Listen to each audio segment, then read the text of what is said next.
इस सदन में हमारे साथी गोखले जी द्वारा जो भारत के उस राज्य को रिप्रेजेंट करते हैं जो फाइन आर्ट्स और गरिमा में अपना एक उच्च स्थान रखता है, जिसे बंगाली भद्र लोक कहा जाता है, परंतु आज उस इनिशिएशन के साथ मुझे लगता है उस भद्रता के साथ जो क्रूर मजाक हुआ है उसके ऊपर बात करते हुए मैं पीड़ा के साथ अपना निवेदन प्रारंभ करता हूं। आज हम गृह मंत्रालय के विषय में चर्चा के लिए एकत्र हुए हैं और हमारी सरकार 26 मई 2014 को आने के बाद गृह मंत्रालय की टोन एंड टेनर में क्या परिवर्तन आया, इसे मैं सिर्फ दो वानगी में बताना चाहता हूं।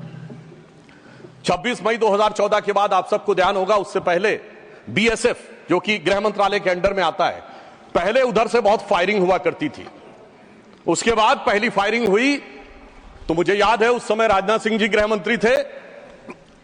यहां पे खबर आया कि साहब वहां से कहा जाता था फायरिंग हो तो सिर्फ व्हाइट फ्लैग दिखाना है। आपको पता है कि उस समय गृह मंत्रालय से संदेश गया बीएसएफ के डीजी को कि अब ये मोदी की सरकार है, अब व्हाइट फ्लैग नहीं दिखाया जाएगा, फायरिंग के ऊपर 4 गुना फायरिंग का जवाब दिया जाएगा। और आप सबने देखा होगा पिछले 10 सालों में सीमा पर फायरिंग में शांति आ गई है।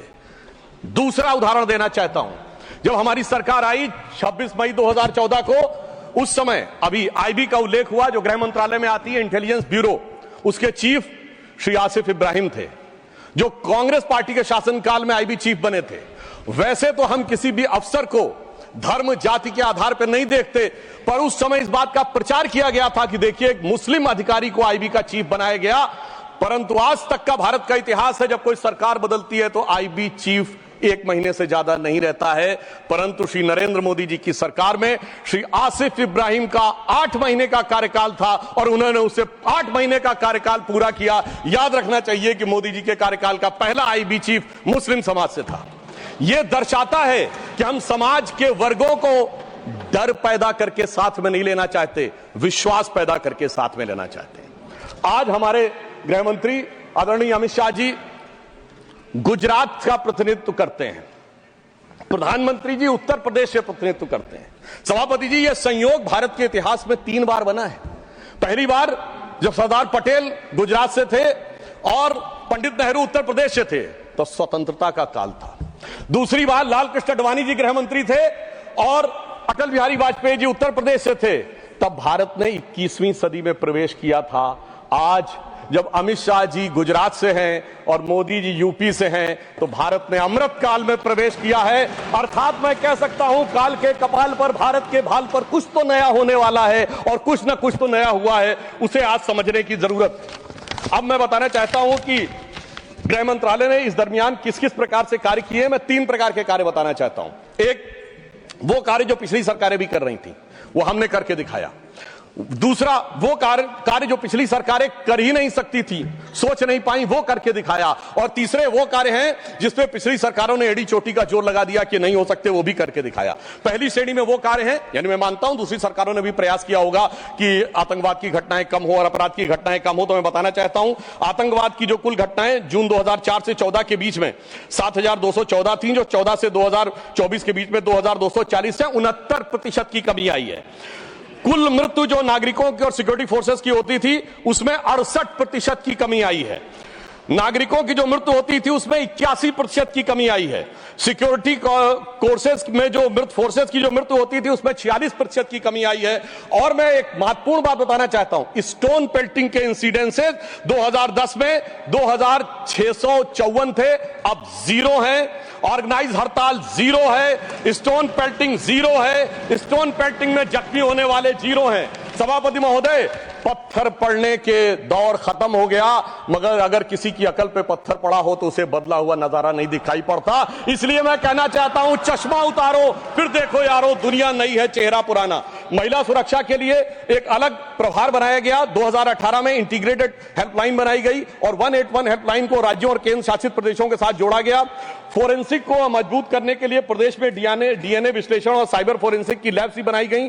मॉडर्नाइजेशन करने के लिए 80 करोड़ की एक अलग मंजूरी दी गई। फोरेंसिक इकोसिस्टम को बेहतर बनाने के लिए 7 नई फोरेंसिक प्रयोगशालाएं बनाने की बात हुई, और जिसमें यूपी, बिहार, उड़ीसा, राजस्थान, छत्तीसगढ़, तमिलनाडु और केरल में, और इसके अतिरिक्त पुणे, गुवाहाटी, भोपाल और कोलकाता की लैब्स को और इंप्रूव करने का कार्य किया गया।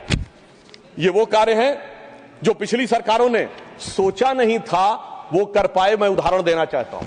एक है सीएए का उदाहरण अभी हमारे साथी ने दिया। मैं याद दिलाना चाहता हूं, इसी संसद में एक वो दौर था जब इनकी नेता ममता बनर्जी जी ने भारत के इतिहास में इकलौती बार जब चेयर के ऊपर फाइल फेंकी थी, किस बात को लेकर कि बांग्लादेशी घुसपैठियों के बारे में चर्चा करने का मौका नहीं दिया जा रहा है। और आज मैं कहना चाहूंगा कितना बड़ा बदलाव दिखता है कि जिन लोगों ने इतना बड़ा कार्य किया था वो आज कितना पीछे हट गए। इसे कहते हैं कि वक्त के साथ इंसान कैसा बदलता है। सीए पे मैं कहना चाहूंगा, सीए गृह मंत्रालय का विषय है, नागरिकता, और ये एक संसद के द्वारा पारित कानून था, परंतु राज्य विधानसभाओं ने उसके खिलाफ प्रस्ताव पारित कर दिया। यह सरासर कानून का उल्लंघन था, सरासर संविधान का उल्लंघन था, और मैं कह सकता हूं इसके द्वारा संविधान खतरे में था। दूसरा मैं उदाहरण देना चाहता हूं, यूएपीए का चेंज किया गया, यानी अब केवल एक संगठन आतंकवादी नहीं होगा, कोई व्यक्ति आतंकवादी होगा तो उसको भी आतंकवादी माना जाएगा। एनआईए एक्ट में आतंकवाद की परिभाषा स्थापित की गई। मृत्यु दंड पर यह संशोधन किया गया कि क्षमा याचना केवल संबंधित व्यक्ति ही कर पाएगा, दूसरा नहीं कर पाएगा। आपदा के लिए विशेष धनराशि की व्यवस्था की गई, और नक्सलवाद को समाप्त करने में अभूतपूर्व सफलता हमें मिली है। अभी दिसंबर के महीने में हमारे गृह मंत्री अमित शाह जी नक्सलवाद प्रभावित क्षेत्र में सीआरपीएफ के कैंप में पूरी रात गुजार कर आए हैं। जो लोग ये कहने का प्रयास करते हैं कि इसको डर और किससे वो, उससे उनको समझने का प्रयास करना चाहिए। अब वो दौर चले गए सभापति महोदय। मुझे याद है 6 अप्रैल 2010 को दंतेवाड़ा में 76 सीआरपीएफ के जवान शहीद हो गए थे, और उसके बाद ऐसे समाचार आते थे कि देश के कुछ विश्वविद्यालयों में शहीद जवानों के प्रति नहीं, नक्सलवादियों के समर्थन में कार्यक्रम हो रहे थे। वो दौर अब समाप्त हो गया। अब तीसरी श्रेणी में बताना चाहता हूं, वो काम आते हैं, किए हैं गृह मंत्रालय ने, जो पिछली सरकारें कहती रही कि ये नहीं हो सकता, नहीं हो सकता, वो करके दिखाया। धारा 35A, धारा 370। मैं कह सकता हूं जब सरदार पटेल गृह मंत्री थे, राज्यों का महकमा उनके पास था, वो कश्मीर की कसक जो रह गई थी, वो कसक अगर आज समाप्त हुई है तो अगस्त 2019 में अमित शाह जी के शासनकाल में वह समाप्त हुई है। मैं कहना चाहता हूं, श्यामा प्रसाद मुखर्जी जी ने पहला बलिदान दिया था रावी के तट पर 26 जनवरी 1930 को। कांग्रेस के लाहौर अधिवेशन में स्वराज्य की शपथ ली गई थी, पर वो शपथ अधूरी रह गई थी। तो सरदार पटेल के दिल में कसक थी, श्यामा प्रसाद मुखर्जी जी का बलिदान था, और अटल जी के दिल में वेदना थी। उन्होंने कहा था 15 अगस्त का दिन कहता आजादी अभी अधूरी है, सपने सच होने बाकी हैं, रावी की शपथ न पूरी है। परंतु वो शपथ किसने पूर्ण की? प्रधानमंत्री श्री नरेंद्र मोदी जी के नेतृत्व में हमारे वर्तमान गृह मंत्री श्री अमित शाह जी ने उसको पूरा किया। और इसी के साथ मैं एक पंक्ति में कहना चाहूंगा, इतना बड़ा परिवर्तन भारत के इतिहास में आया कि अपनी सरकार की तरफ से और प्रधानमंत्री जी की तरफ से कि दर्द की रात गई, गम के जमाने भी गए, और मोदी जी के हिम्मत से कई दाग पुराने भी गए। इसके अलावा जो कश्मीर में बड़ा परिवर्तन आया, मैं एक उदाहरण बताना चाहता हूं। अभी हमारे साथी ने डर का उल्लेख किया, तो मैं बताना चाहता हूं 10 सितंबर 2024 को भारत के पूर्व गृह मंत्री सुशील कुमार शिंदे जी का बयान था कि मैं गृह मंत्री के रूप में जाता था तो डल लेक में मैं गृह मंत्री के रूप में होता था, और डर के मारे उनकी क्या हालत होती थी, वह शब्द संसदीय नहीं है। तो मैं अपनी स्वरचित पंक्ति में कहना चाहूंगा, हमारे साथी सब समझ जाएंगे कि लहूलुहान थी घाटी और झेलम डरी हुई थी, खामोशियां रातों की दिन में भरी हुई थी, और दहशत का था वो आलम कि डल लेक घूमने में गृह मंत्री के पग के नीचे धरती फटी हुई थी।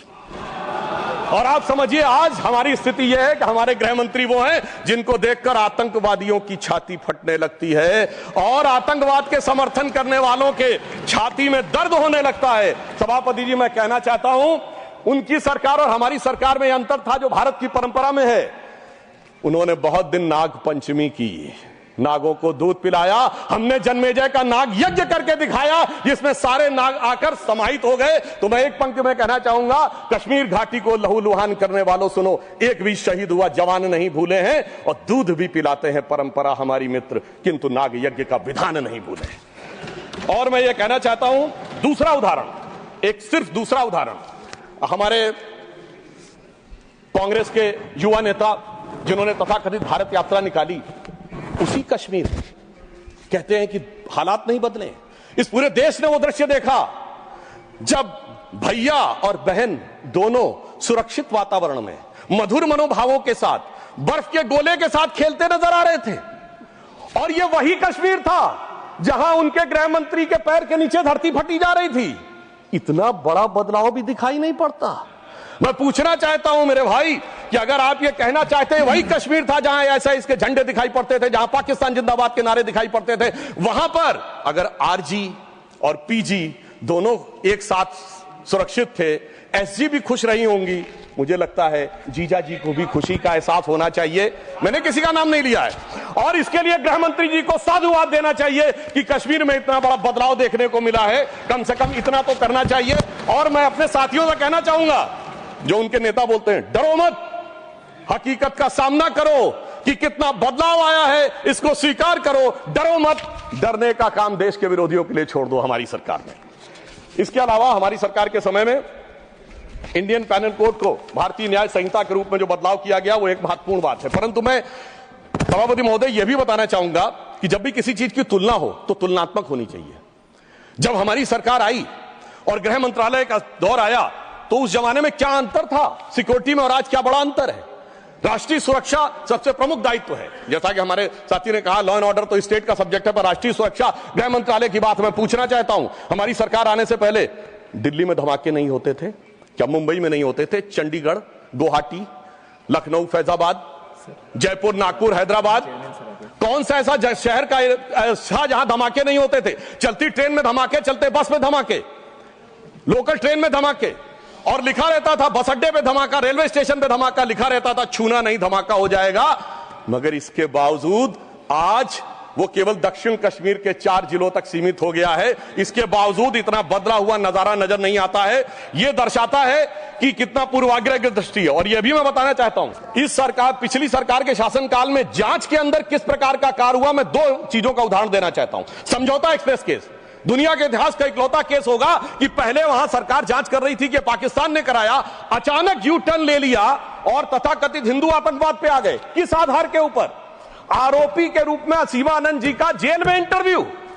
मैं पूछना चाहता हूं जेल में इंटरव्यू कैसे हुआ? बजाय इंटरव्यू लेने वाले पे कार्रवाई होने के, पुलिस के सामने दिया गया बयान एडमिसिबल नहीं होता है और इंटरव्यू के आधार के ऊपर चेंज कर दिया। जबकि डेविड कोलमैन हेडली की तीसरी पत्नी फौजिया का अमेरिका में दिया इंटरव्यू है जिसमें सीधे सीधे उसने कहा कि यह पाकिस्तान का इन्वॉल्वमेंट था। दूसरा उदाहरण देना चाहता हूं, इशरत जहां केस। यह दुनिया के इतिहास में इन्वेस्टिगेटिव एजेंसी में एक अद्भुत उदाहरण होगा कि पहले भारत की आईबी और सीबीआई दोनों कह रही थी कि इशरत जहां आतंकवादी है, फिर अचानक सीबीआई ने स्टैंड चेंज कर दिया और कहा वो आतंकवादी नहीं है। मगर सभापति महोदय, आईबी चीफ कहते रहे कि वो आतंकवादी है। यानी ऐसा विचित्र उदाहरण था कि एक ही सरकार की 2 एजेंसी एक दूसरे के खिलाफ बोल रही थी। और जब हमारी सरकार आई और वो हलफनामा बदलने का आधार पूछा गया तो सभापति महोदय फाइल गायब थी। यह दर्शाता है कि सिक्योरिटी का किस प्रकार से मजाक उड़ाया गया। 26/11 का हमला हाफिज सईद ने कराया, यह इनकी सरकार मानती थी, मगर हमारे कई सम्मानित नेता उस तरफ बैठे हैं जो कहते थे आरएसएस ने कराया। सिक्योरिटी का जिस प्रकार का मजाक इनकी सरकार में उड़ाया गया है, यह दर्शाता है कि वो सिक्योरिटी किस प्रकार की थी।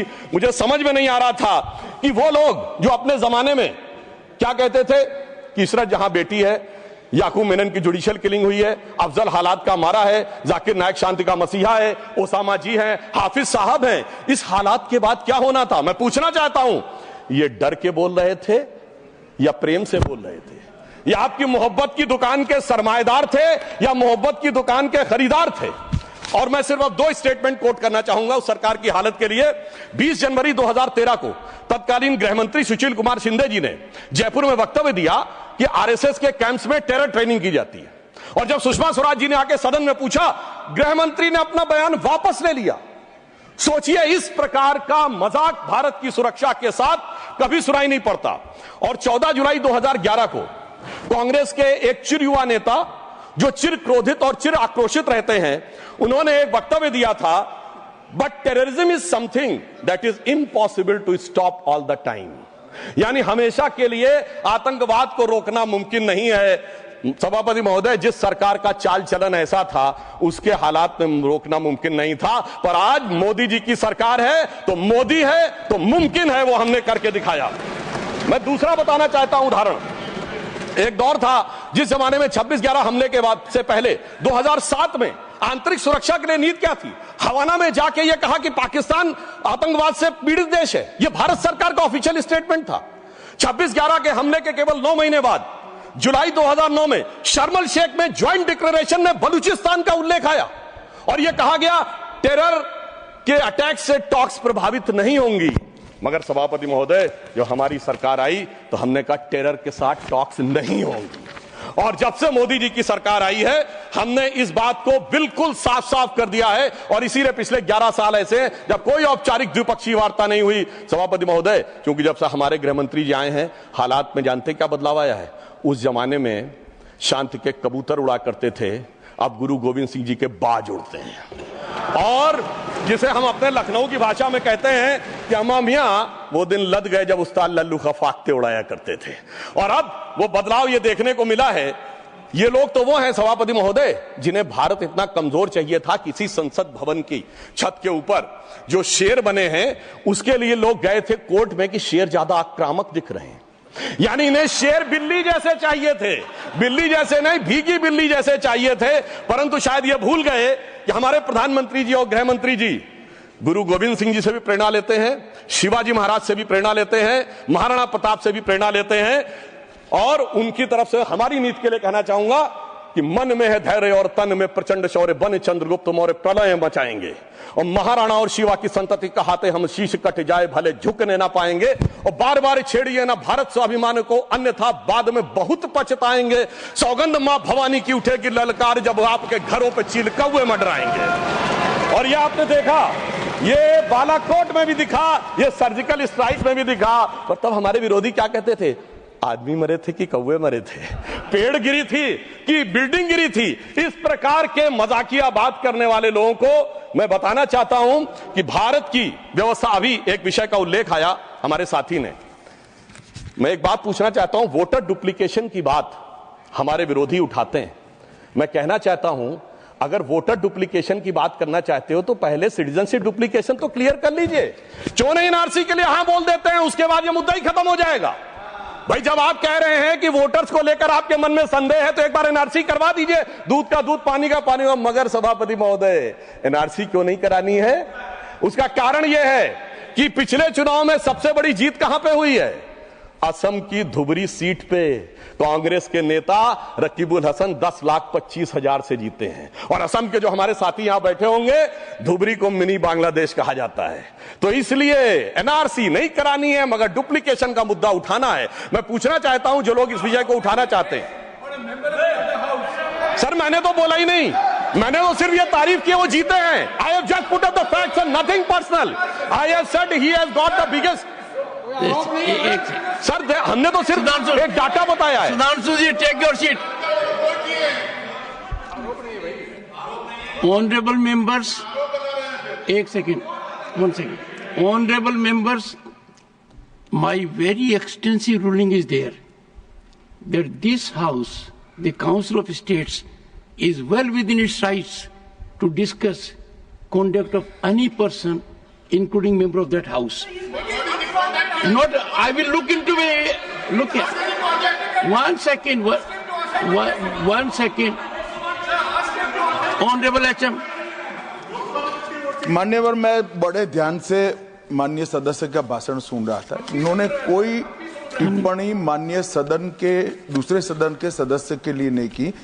इनका जीत का मार्जिन बताया, वो रिकॉर्ड का हिस्सा है मान्यवर, भारत के चुनाव आयोग के रिकॉर्ड का हिस्सा है। और इसमें अगर थोड़ा ऊपर नीचे होगा 2-5 हजार, तो कल भाई लेटर देकर सुधार देना सुधांशु। नहीं, एक सेकंड।